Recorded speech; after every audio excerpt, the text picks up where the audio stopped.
Okay, so this is now part 4 of my rather long sermons that I've done in the past. There's 7 heads and 10 horns, but I'm taking it from this way. I'm taking it from a slightly different approach. I'm actually going through Daniel 11. So before you have a heart attack and think, my goodness me, Daniel 11. Daniel 11 is a very long and big, huge, actually one of the most complicated prophecies, I'd say, in the Bible, even outpassing Revelation 17 and 18, I think. So don't be too perturbed. I'm only going to be focusing on the things that are relevant to us, so the last few verses. So as we look through Daniel, Daniel reveals to us prophecies of the future. And as we go through these prophecies of the future, there are important principles we have to remember. Now, this is just a refresher course. I'm sure most of you will know these things, but if we find that in Daniel chapter 2 it says, verse 27, he maketh known unto the king Nebuchadnezzar what shall be in the latter days. So what shall be in the latter days, and what shall come to pass hereafter, that he may reveal the secrets, maketh known unto thee what shall come to pass. So our God has the unique ability of knowing the future with 100% accuracy. So what we're about to find out is going to happen without a shadow of a doubt. But there's one thing we have to remember, that when Jesus does reveal prophecy, and especially when it comes to the kingdoms of the empires that we're dealing with, that it's not just any old empires that he deals with. He actually focuses on those empires that affect his people. So as he says in Isaiah 45:11, ask me the things to come concerning my sons, concerning the works of my hands, command ye me. And the Lord says in Amos 3:7, the Lord will do nothing, but he reveals his secrets unto his servants, the prophets. So you find that these prophecies have one central focus. Even though they may be revealing about kingdoms around the world and what kingdoms come and what kingdoms go, the focus is God's people. They are the apple of his eye. So you're going to find that this is the reason why sometimes the prophecies don't mention like, for example, the Solomon Islands, or doesn't know that God didn't need to exist. It's just that they aren't a major influence on God's people. So these kingdoms we're looking at have had a major influence on God's people. So we have a look here. When you look at Daniel, you cannot go past Revelation as well. They're two synonymous. They go hand in hand. So when we're looking at Daniel 11, we're going to be finding they marry up perfectly with Revelation 12, 13 and 17. Which is the previous sermons I've taken on. But the book of Revelation really starts from AD 68 or 96, depending on which scholar you speak to, up until the end of time. Whereas Daniel steals from his time onwards. So that's why it says, show things that must surely come to pass in Revelation 1:1. It's giving us a time reference. So when we look at the book of Daniel and book of Revelation, you'll find that what God does is he repeats and enlarges. So what he does is he tells you the same story but builds it up and goes over again. So when we go through these things, we're going to find common themes through them all. He's not going to say one thing in Daniel chapter 2 and then something in Daniel chapter 11 that's completely different. So keeping that in mind, we're going through Daniel 11 through 45. No, 45. So when we look at Daniel and Revelation, I want you to notice something that you may not necessarily jump out at you first off. Is when you look at that, Revelation, it's obvious. How many beasts are we described? You can see it up on the screen. Give it a count.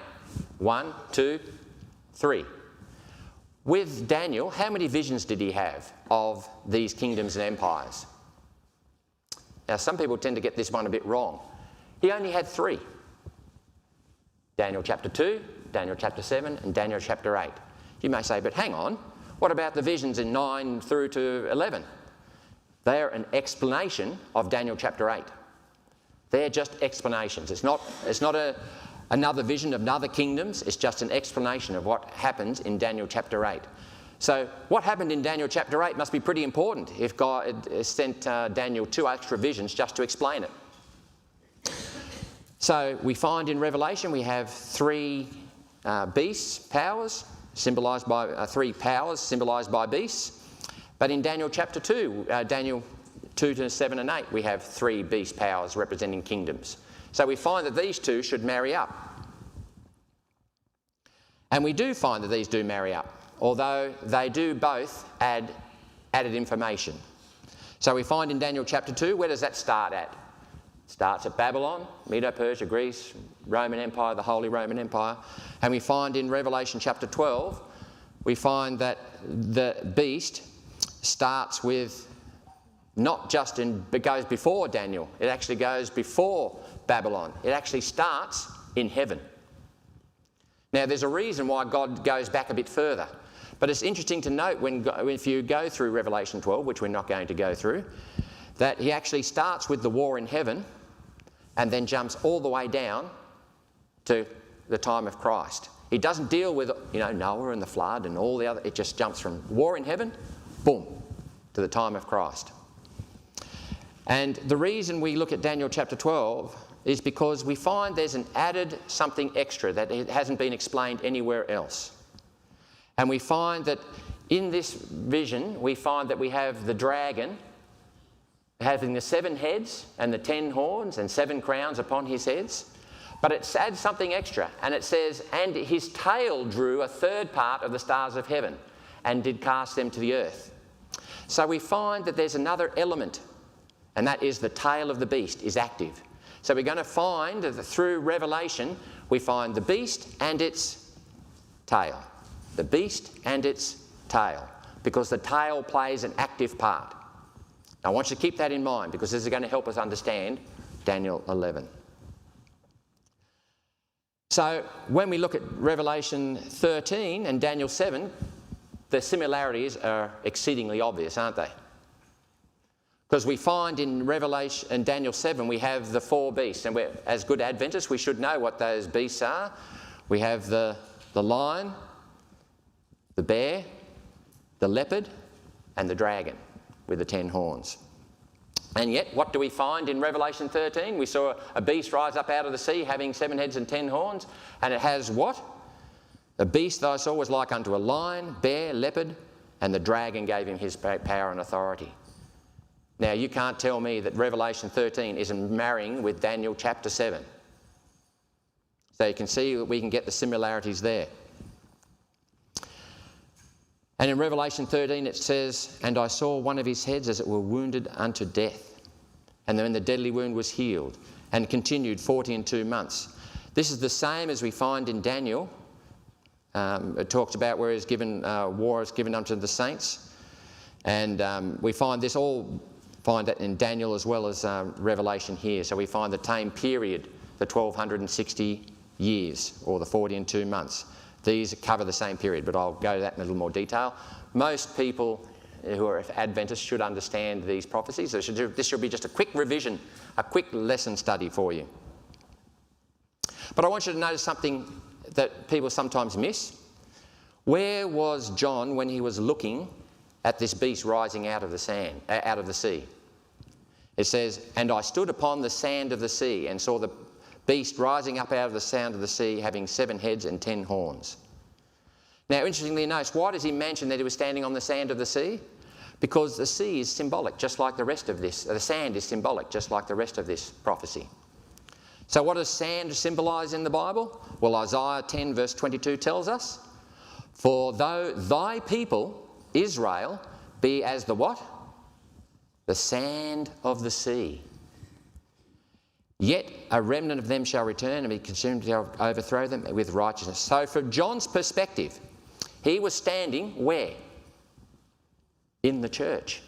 The church. And he was seeing a power rise. But he saw this power rise out of the sea. And this power was going to persecute what? The church. Them. And sort of when we go further in Revelation, we find that poor old church is squeezed between something, because when you're on the sea at your front and you're on the seashore, what's behind you? The land, isn't it? And so what we see is a second beast rising up out of the land. So not only do they have a beast rising up in front of them, they have a beast rising up where? Behind them. They're being sandwiched. The common tactic of vanquishing an enemy is to what? Surround them. You get them from the front, you get them from behind. So we have this other beast rising up out of the sea, and we know from my other studies there, who was that power? That second beast was the United States. That's right. So we find that its characteristics, it was a lamb-like beast. This means it was Christian. But it spake as a dragon. Now remember that important note. But at first, let's have a look. Let's have a look at Revelation 12:14. It says, I saw a woman in the wilderness, and she was given unto her a place to be nourished for a time and half a time. That's 1260 years from the face of the serpent. But if you read down in verse 15 in Revelation 12, it says, and the serpent cast out his mouth as a flood after the woman, that it might cause her to be carried away, and the earth helped the woman. So first, is the earth an enemy or a friend? It's a friend. That's right. It's a friend. And in verse 17 it says, and the dragon was wroth with the woman and went to make war with the remnant of her seed, who, what? Keep the commandments of God and have the testimony of Jesus Christ. What group of people is the Bible talking about there? It's the Seventh-day Adventist Church. We're the only commandment-keeper people and have the testimony of Jesus, the spirit of prophecy. That's what the testimony of Jesus is explained to us in Revelation 19. So we find, where was the Seventh-day Adventist Church born? In America, the US, right on time. Just as Bible prophecy said we would be, we arrived right on time. But is that beast going to always be our friend? No, it is not. Because it says in verse 12, in Revelation 13 verse 12, and he exercises all the power of the first beast before him, that's the beast that came out of the sea, and causes the earth and them that dwell in it to worship the first beast whose deadly wound was healed. So this is after the 2,600 year prophecy. And deceives them which are all on the earth by means of those miracles which they had to do in the sight of the beast, that they should make an image to the beast which had a wound and by the sword and did live. And he had power to give life unto the image of the beast, to cause as many as would not worship the beast to be killed, and that no man might buy or sell save he that had the mark of the beast or the number of his name. So we can see there's almost a complete turn now from being our friend to our enemy. So we know that the USA is going to turn on God's people. And we find that this marries up perfectly with Revelation chapter 12, because we find that in Revelation 12:14 it says, and the tail drew his third part of the stars and did cast them to the earth. And we find that in symbolism that the tail in Isaiah 9:15 says, the ancient and the wise and the honourable, he is the head. The prophet that teaches lies, he is what? He is the tail.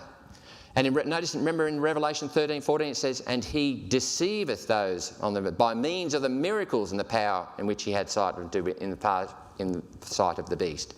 So it's a deceiving, lying power. So we can see that the United States is the tail of that beast. And it does his dirty work. Just like in Revelation 12, where Lucifer used the tail, he prophesied lies to them to draw a third of the angels. Satan's MO is the same. He's going to use the America. So now when we look at this, when we come to Daniel chapter 11, we're only going to be dealing with verses 40 to 45, because this is something to do, this is your and my time. So let's have a look here. So if we have a look, I'm borrowing my slide presentation from another ministry called Angels in the Glen. I highly recommend it. That's where I'm getting some of my slides from. He uses the New American Standard Bible. Not really keen on that one version, but that's fine. He can use that. But I'm going to put some of the King James Version in just to help clarify a few things. But he does a very good presentation, and I highly recommend it. So when we look at, let's read this through. and verse 40. So that's Daniel 11, verse 40. Now you'll notice on the right we've done some highlighting, or he put some highlighting up, which gives us clues as to what Daniel 11 is talking about. Daniel, at the end time, the king of the south will collide with him, and the king of the north will storm against him with chariots, with horsemen and with many ships, and he will enter into countries, overflow them, and pass through. And he will also enter into the beautiful land, and many countries are supplied, will fall, but these will be rescued out of his hand, Edom, Moab, and the foremost of the sons of Ammon. Then he will stretch out his hand against the countries, and the land of Egypt will not escape. But he will gain control over the hidden treasures of the gold, silver, and all over the precious things of Egypt. The Libyans and the Ethiopians will follow at his heels. But rumours from the east and from the north will disturb him, and he will go forth with great wrath to destroy and annihilate many. He will pitch his tents in the royal pavilion between the seas of the beautiful holy mountain. He will come to his end, and none shall help him. So if you were reading that like when I was reading it, you sit there and go, your eyes sort of glaze over. You sort of go, what on earth are you talking about? There's kings pushing south, pushing north, and he's entering in with chariots. And what's all this stuff mean? Well, it's important to remember, that's why he does, when I was looking at his presentation, that he actually highlights key scenarios. We're going to be looking at the king of the south. It collides with the king of the north. And the horsemen and the chariots, the beautiful land, what is it? Who are the many that fall? And why are 3 rescued? The king moves through other countries. Egypt does not escape, and the treasures of the Lithians and the Ethiopians. Rumours from the east and the north disturb him, and he pitches his tent between the seas and the holy mountain. So this is what these should unlock what it's talking about. So when we look at Daniel 11, we can't look at the whole thing, or we'll be here all day. But basically it breaks down. Now, if you're wondering what the Mara and Chazon is, that's basically the Mara is the vision, the 70 weeks, and the Chazon is the 2,300-day prophecy. The reason he uses those words is that's the Greek or the Hebrew or Chaldean word used for each to describe those 2 visions. That's how come you know the 2 are separate, or one of the reasons. But separate but combined. So we find that in Daniel 11, we find that this is just going to be expanding upon Daniel 8 and Daniel 7 and Daniel 2, correct? It shouldn't tell us anything different. So we're going to find that in the first few verses, and in up to verse 16, it talks about, the first few verses really just talks about the Meadow, Persian and Greek empires. And then, of course, it comes into the Roman Empire, so far matching up perfectly with what we would find in Daniel 2 and 7 and 8. Because remember, this is an explanation of Daniel chapter 8. So this is why it talks about all these time periods, because Daniel chapter 8 is one of the few prophecies that actually deal specifically with time. So we find that we're moving along. So we find in verses 1 to 4 deals with all the previous kingdoms. Then it starts introducing something very unusual. It starts going into the king of the north and king of the south. Now, why does God suddenly introduce kings of the north and the kings of the south? First of all, as I've said in my previous statements, why doesn't God just clearly name them? He names all these other ones. The Medo-Persian, the Greek, never actually says the Roman Empire, does he? But he actually just alludes to them as iron and clay. So why doesn't God just deliberately outright name them? Why give them these symbols? Well, as I said previously, if I told you were going to be run over by a Ford Falcon as you step outside, would you step outside and would you go anywhere near the road if you saw a Ford Falcon? The answer would be no, you would avoid that like the plague. So it is, if God said the papacy is going to raise up in such and such and such and such a date, would you call, if you were the papacy, would you call yourself the papacy then? You'd call yourself Joe Bloggs. So by knowing the future, you can change the future. But what God is doing is he's given it enough cryption so people didn't see it, Because remember, to the Daniel, he said it was sealed up till the end. It's only at the end, when we look back, we go, all the boxes get ticked. So when we look at these now, so we find that the king of the south and the king of the north, they change. Because the king of the north and the king of the south change, the players change. Because as we move through time, they don't live forever, do they? The players change. So we find that that works from verses 4 through to verse 16. And then we come down through from 16 down to, well, basically through down to verse 27. We find that Christ is in verse 23, 24. This is when Augustus Caesar was the raiser of taxes. It mentions it in Daniel 11 there. And we talked about Tiberius Caesar. Daniel verse 40 through to verse 45. So this is why we're focusing on that. So this is what Daniel is roughly about. This is why we're skipping a bit. But I want to point out something here. You'll notice that the king of the north and the king of the south, their battles don't go all the way through Daniel 11. It actually stops. You find that the king of the south is actually stopping around about in verse 24, 25. Actually finishes in verse 27. And then we have a big gap where the king of the south is never mentioned again until verse 40. Why is that? Why is that? Well, I think the key you'll find is in, this is why I actually put down on the bottom left-hand side here, in verse 27. You'll find that it says in verse 27, and both these kings, that's the king of the north and the king of the south, king's heart shall be to do mischief, and they shall speak lies at one table, but it shall not prosper, for yet the end shall be at the time appointed. The NASB doesn't give quite a good version, I don't think, because it says, as for thee both these kings, thou shalt speak to lies to each other. But if you read the King James version, it just says, and they shall speak lies. When two people are around one table, what does that mean? You're negotiating, aren't you? You're negotiating. So these two powers are in cahoots. These two powers are in cahoots. At this time, what power is trying to rise? Remember, we're in the Roman Empire. At this time, what power is Satan trying to get established? It's the papacy. And you'll find, because you're going to find this as a pattern, that what happens is, have you ever heard of the Hegelian dialectic? It's up on the top right-hand side if you want to read it.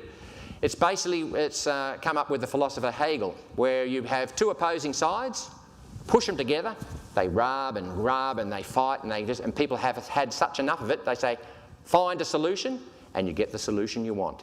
So you get enemy A, enemy B, get them to fight, and you get the result you want, because people have just had enough. So you'll find that people had had enough. And then what happened was the Roman Empire by Constantine, and Constantine was well and truly loved by the Pope. He moved his kingdom from where? From Western Rome to now Eastern Rome, where you had Constantinople. And when a kingdom is divided, how long will it stand? And it didn't last long. It lasted a few centuries, mind you. But eventually what happened was the papacy got what it wanted. It was now ruler of where? Western Rome. And eventually we find in the other prophecies that she became established.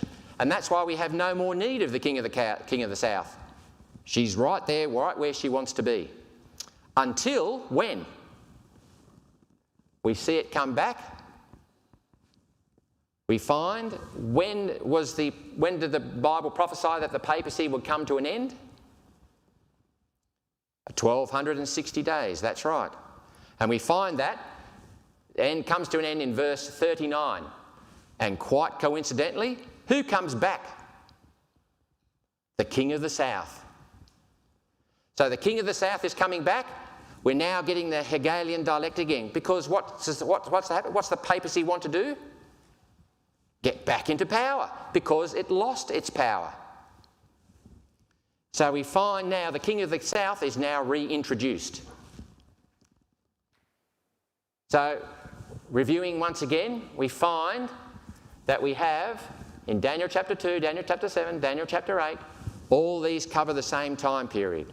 We have Babylon, Meadow, Persia, Greece, Rome, papacy. Then you have the judgment, and then God's kingdom established. We find that in Daniel chapter 7, and we find that in Daniel chapter 8. So it stands to reason we're going to find that where? In Daniel chapter 11. We find that the abomination of desolation is being set up, and it comes to its end, the 1260-year prophecy, in verse 39. So now we find in verse 40 that the king of the south is reintroduced because the papacy has now been taken captive and it needs to be reinstated. So now, as true to its previous cunning, Satan now introduces the Hegelian dialectic. These two powers are now going to fight. But the question is, what are these two powers? Well, what power, the question would be asked, what power brought an end to the papacy? Who took the Pope captive? France. That's exactly right. You know, keep that in mind. France is a very interesting country because we find that this system that took out the papacy has played major roles in Earth's history. And this is why Revelation 11 spends a whole chapter on France. Well, not a whole chapter, but a great portion of it on France, especially revolutionary France. So we look at here that we find that if we look at all these time prophecies, which we're not going to be looking at too much in today, is we find that the French Revolution brings down the papacy. But who set it up in the first place? It was Clovis, the first king of France. So you find that whenever a major event happens, that the French are involved. So we find, let's see if I'm going here, yes. So at the time of the king of the south will collide with him. So actually I'll go back to there. So at the time of the end, the king of the south will collide with him, and the king of the north will storm against him with chariots and with horsemen and with many ships, and enter into countries and overflow and pass them. Who storms against the king of the south as the papacy is now captive? Now you have to remember that. If the king of the north is going to go in and take over the king of the south, how can it be the papacy? Because the papacy is now what? Captive. So let's have a look. So we find that the king of the south is revolutionary France. And by the way, we'll find that revolutionary France not only set up the papacy and took it down. Did you know, where did feudalism come from? Did anyone know? Would you believe France introduced, back in the time of Clovis, introduced a brand new system. It was called feudalism. And feudalism ruled up until when? Right up until the French Revolution. We tend to forget that up until the French Revolution, you had monarchs, you had lords, and you had serfs, you had peasants. That's the way things ruled. We tend to think that seems so foreign to us now, but that's the way things used to be. Literally, only back into the 1700s, early 1800s. So we find that the French Revolution came about, took down the papacy, and also introduced a new form of government. Now, what form of government did they introduce? It was democracy. And has the world embraced democracy? You bet your bottom dollar it has. So once again, France is a major influencer in world politics. But, be that as it may, we find that the king of the south has to fight against somebody. Remember now, who's he pushing up against? The king of the north. But the king of the north now is taken captive. So how can the king of the north do anything else but be submissive?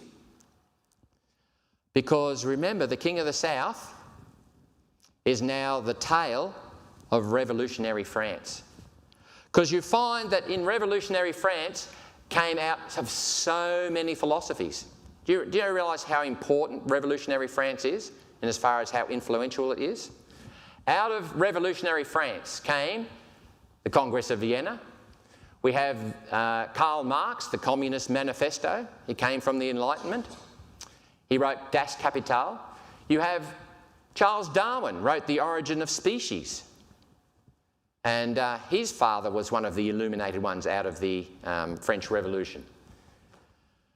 And you find that you have the Bolsheviks' revolutions. This is where you find out of all the French Revolution, the fruit of it is communism, socialism, fascism, materialism, and atheism. A lot of isms. So it's had a major effect upon the Earth's history, and none other than the birth of the United States came out in one of those revolutions. And who was the first country to accept the United States? It was, oh, what a surprise, France. It was France. So now we have the Hegelian dialectic. Who do we say the United States was? Okay, the United States. Who was its controlling power? Who was it part of? No, you're thinking of terms now. I'm talking about Bible prophecy. It's a which beast? The king of the north. He's the tail. So we have the tail of revolutionary France fighting against the tail of the papacy, which is the United States of America. Remember, the United States of America does the papal bidding, even though most of them aren't aware of it, but they do. Because the Bible tells us that it is an image to that beast, of the first beast. And it does its bidding. So now we find that we have the king of the south and the king of the north now at loggerheads, under their representatives of communism, socialism, fascism, versus the United States. And do we see that in history? What was the United States doing in all that time? It fought against fascism, and it's fought against communism, the Cold War, and it's fighting against, well, the Russians and socialism. So we find that this is exactly when we step and look, that power we're seeing now, the King of the North, is actually the United States of America, because the USA is part of that beast power. And it stands to reason, don't we? You have to look in history that we find it. The king of the south is, remember what? All those isms, communism, socialism. And we have the tail of the other beast, the USA. And history bears this out. Who was it that brought down the demise of communism? This tells you.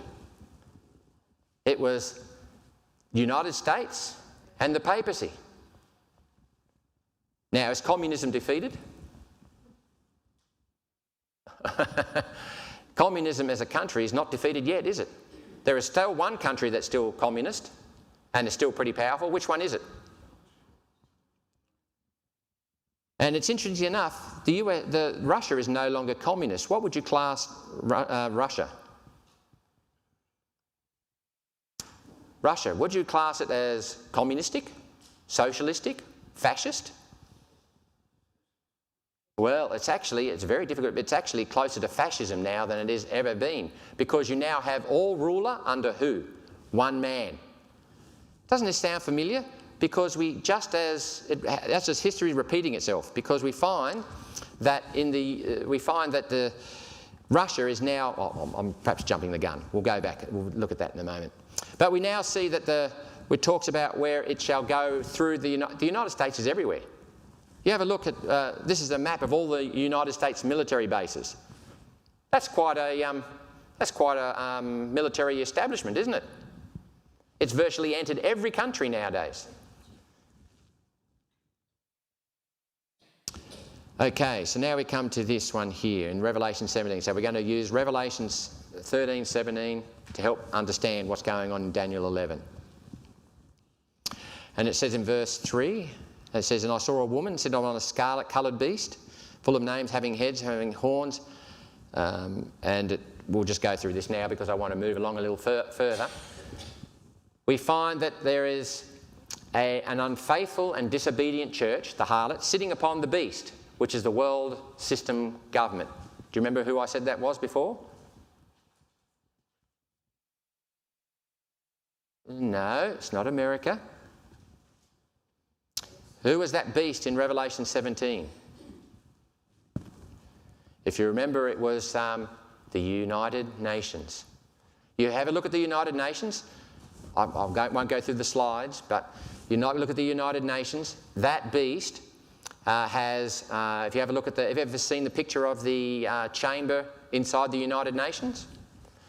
It actually is the same picture you find with the eagle and the sun disk and the all-seeing eye, all what you find in fascist Germany. It's exactly the same, but that's another, on my other sermon. So we'll go back to Daniel 11 now. We'll lead to, and he will enter also into the beautiful land, and many, remember the word countries are supplied, will fall, but these will rescue out of his hand Edom, Moab, and the foremost of the sons of Ammon.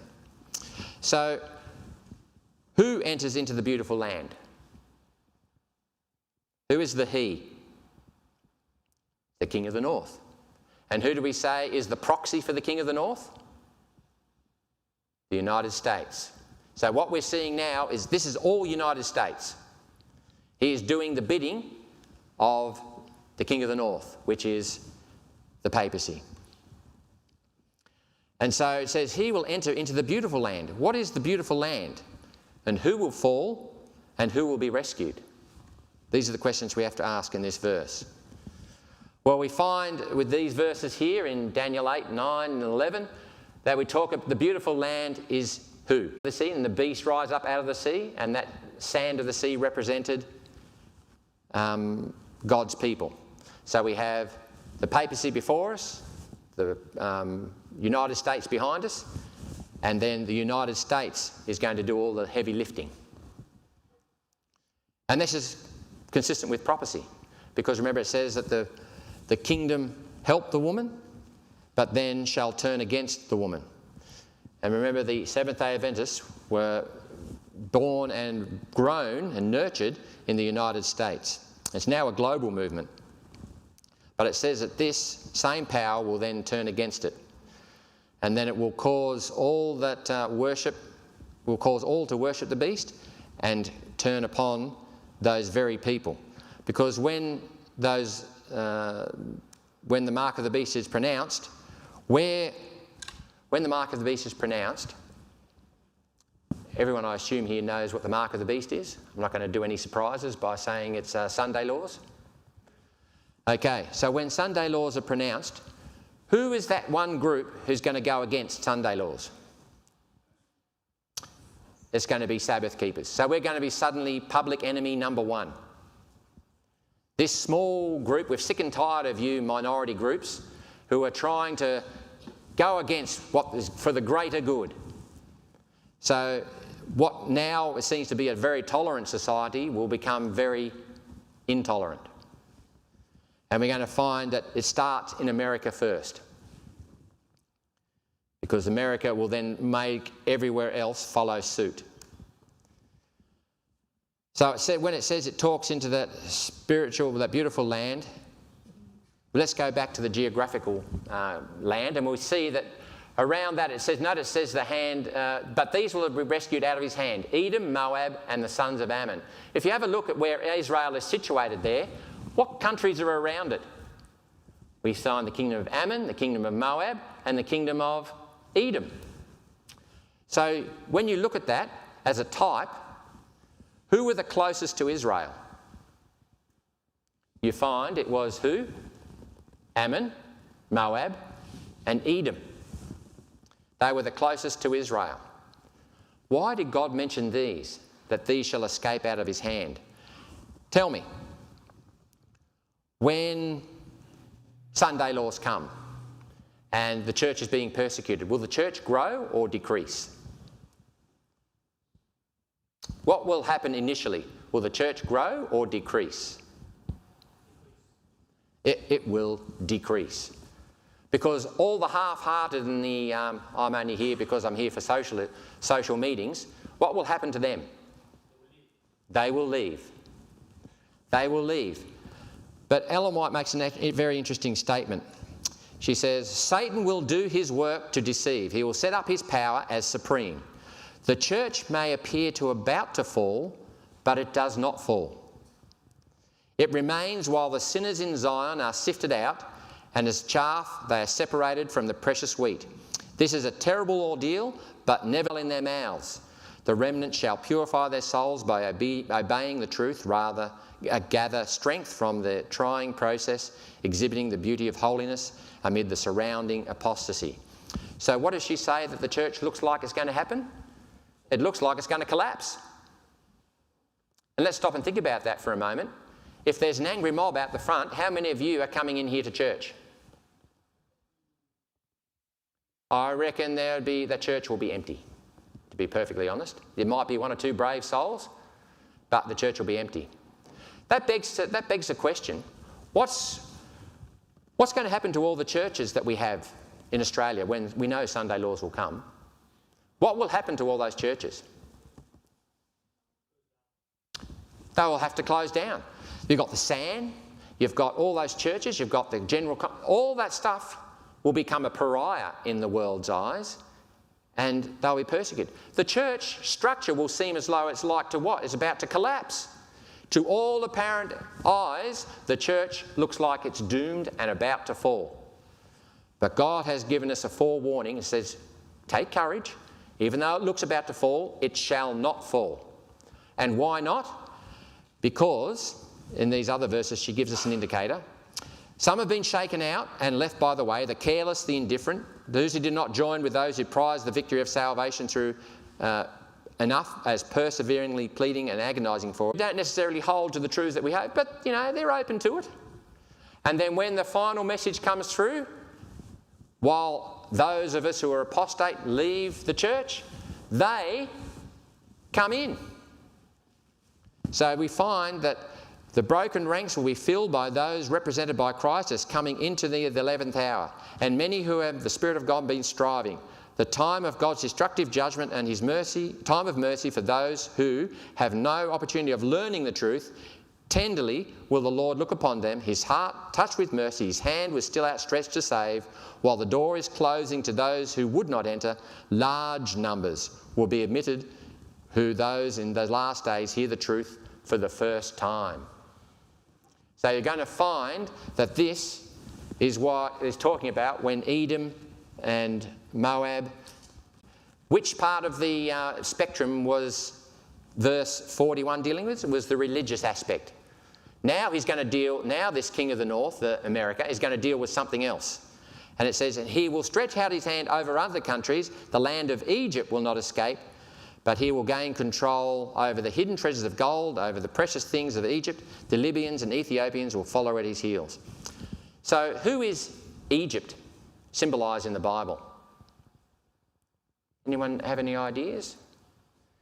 Egypt. Remember when Moses came up to him and said, let my people go? And the Pharaoh said, who is God that I should obey his voice? Egypt is a symbol of those who are atheistic. So these are the people, so USA has gone for the religious, and now who's he going after? The atheists. That's right. And he'll control them by what? Getting control over the hidden treasures of the earth. So you cannot what? Buy or sell. So that's just how he's going to get control, by finance. So we find that this is Libya, and we find that the two going around, that there's Libya and Sudan is around Egypt. Once again, the great red dragon, we have the harlot on the beast, we have the false prophet with the United States. This threefold union with their three unclean spirits like frogs will come on to the final battle onto God's people. But it says, but rumours from the east and the north shall disturb him, and he will go forth with great wrath to destroy and annihilate many. But rumours from the east and the north. Who are from the east and the north? When you look at those, the east and the north, Moab and Ammon are from the east and the north. They are Christians who escape the mark of the beast and proclaim the prophetic end-time truth. So we find that these that have escaped his hand are going to start saying, Jesus is coming again, the mark of the beast, don't accept it, and he is going to find that unbearable. And there's going to come at them with a whirlwind. Because that loud message is what? I heard another voice saying to me, come out of her, my people. We will be not partakers of her sins, of her plagues, for her sins have been piled up as high as heaven, and God has remembered her victories. This is God's final call to God's people to come out of end-time Babylon. And he will pitch his tents of his royal pavilion between the seas of the beautiful holy mountain, and he will come to me. No, he doesn't. So what Satan has to do is he has to get prepared for it, doesn't he? Just like you and I, he has to guess. He has to guess. So I've done some noticing about what Satan does about every time something major happens, is that he gets prepared.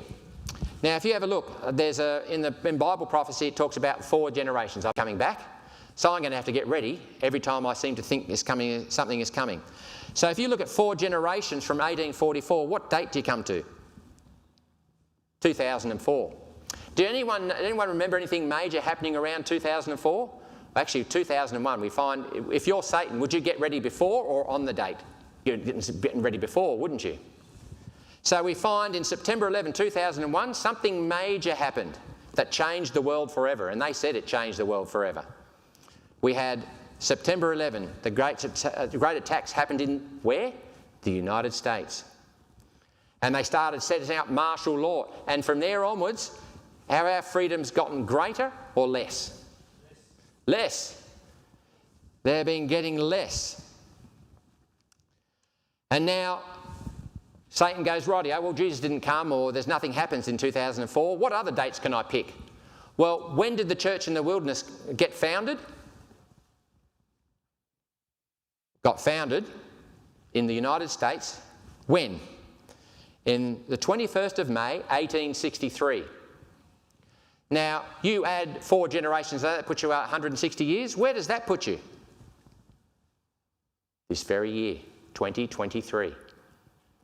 Now, has Satan been busy getting things ready for something that might happen in 2023? Oh, yeah. We all of a sudden have a war in Europe. We have the rise of fascism, Russia. We have the rise of communism, China. And we have, would you say America's in a good state or a bad state? They're in a bad state. And then, of course, we have what? COVID. All these things bringing about disaster and disaster. Do you think Satan's getting ready for something? Yeah, he is. Now, I'm not saying Jesus is coming back this year, but what I'm saying is Satan is getting ready. So what should we be doing? Getting ready. It'd be only prudent, wouldn't it? So, according to this, how much longer have we got before the end of the 4th generation? Oh, about 3 or 4 weeks. No, now once again, don't say that Daren said that Jesus is coming in 3 or 4 weeks. That's not what I'm saying. What I'm saying is Satan doesn't know either. He has to make some educated guesses. Wouldn't it be smart for us to make a few educated... You know, Nazi Germany, a fascist country, invaded Poland and has started a global war in Europe. What do we have here happening now? We have Russia invading Ukraine. We're on the brink of another world war. You know, it's interesting to note that I didn't put in this slide presentation, but did you know that the Americans are actually fighting the Russians hand to hand? We just think it's the Ukrainians. Do you know you have American troops fighting Russian troops as we speak? And the reason we know that is because somebody leaked it in the I can't remember the news medium, picked it up, and they were all hush hush. No, you can't say that. And the person who leaked it is now being charged with espionage. They didn't deny it, by the way, but they said you can't say that. Now we see America is actually really fighting who? Russia. Who's waiting in the wings? China. Can you see momentous events about to take place? And what are we as Adventists doing? Still figuring out whether we should buy the latest television. You know, we really need to get ready because Jesus is coming again soon, I believe. You know, let's have a look at the condition of the US. You notice free speech, not only in the US, but here in Australia, is becoming less and less tolerable. You know, if you say something against the homosexual community or another religion or anything like that, it's classed as hate speech. And you get persecuted for that nowadays. You know, the reason we're not being persecuted is because we're what? We're not saying. Committed by their political allies and their relatives. But for their critics, there is no such mercy. For the first time in our history, the government has begun to arrest people for saying things the White House doesn't like. That's the end of the First Amendment. Speech that's been protected for centuries in the United States is no longer protected. It's now a criminal act. We've told you about the grotesquely unconstitutional prosecution and then conviction of Douglas Mackey. The DOJ is trying to send Mackey to prison for a decade for making fun of Hillary Clinton's voters on Twitter. The media barely report the story. They don't seem to care at all. They seem to endorse it. No one in Congress has meaningfully pushed back against it. So this trend continues. The latest group of Americans to find their constitutionally protected opinions become felonies are, believe it or not, an organization of black nationalist left-wingers who oppose the war in Ukraine. The DOJ has just charged many in this group with seeking to, quote, sow discord, spread pro-Russia propaganda, and interfere in elections within the United States.